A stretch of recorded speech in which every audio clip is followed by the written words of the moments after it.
Hi, Aunt Celeste. Hi, honey. How are you? Hi. How are you? Good. Good? Good.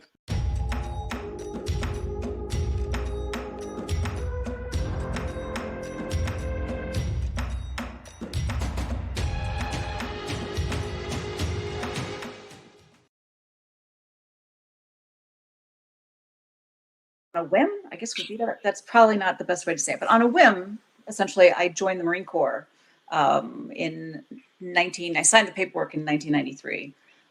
Went to officer candidate school that summer, which was the summer between my junior and senior year in college. And then when I graduated in June of '94, your grandfather commissioned me, and so I became a second lieutenant in the Marine Corps.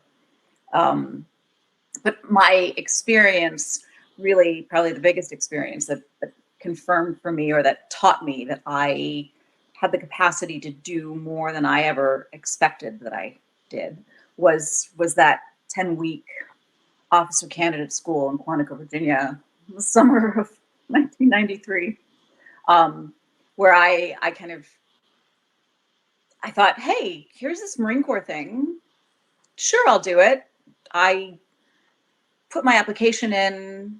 I was out of shape. I mean, Mm-hmm. it was so bad that the application was at headquarters Marine Corps. It was the day that it was due for review to see whether I got accepted to OCS or not.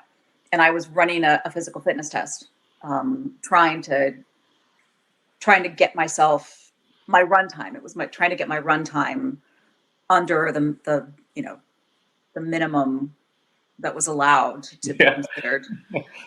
So I had a gunnery sergeant screaming and yelling at me, basically chasing me with his bike. Like, you keep going, keep going, keep going, keep going. And it was only a mile and a half. So,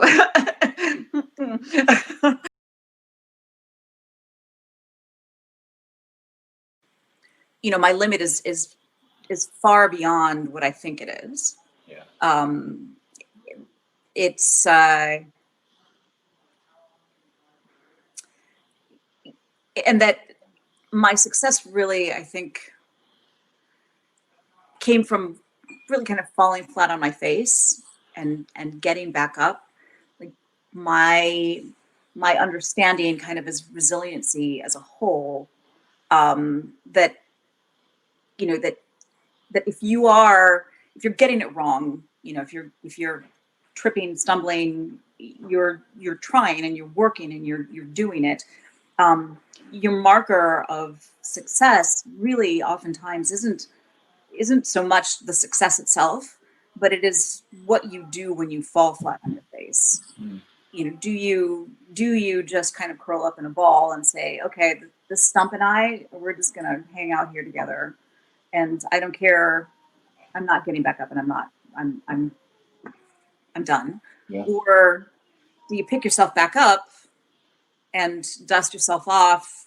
Put your head down and be like, okay, just one more step, one more step, one more step.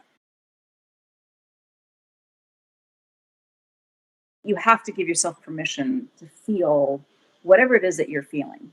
Like, at whatever moment, if you're angry, if you're sad, if you're happy, um, you have to allow yourself, you have to give yourself the space to feel all those things. Because if you don't, if you're angry about something and you tamp it down and you shove it aside, it doesn't really go away. You don't get an opportunity to process it. And so it just sort of, it lingers in the background. Or if you're really happy about something and you suddenly have the feeling that, do I really have permission to be happy? Should I be happy? Yeah. Particularly, in a grieving process. Um, then you miss the moments when things are okay and things are good, and where you can recharge your batteries. So you have to give yourself permission to experience, feel, and be in whatever, wherever you are. Um, because that's the only way that you can then move through that onto something else. True. And that's an important thing for all of us stuck here. uh, for the kids, and it's probably something that I need to voice to them a little better than I have, is that if you're angry and you're frustrated, you have permission to feel that way.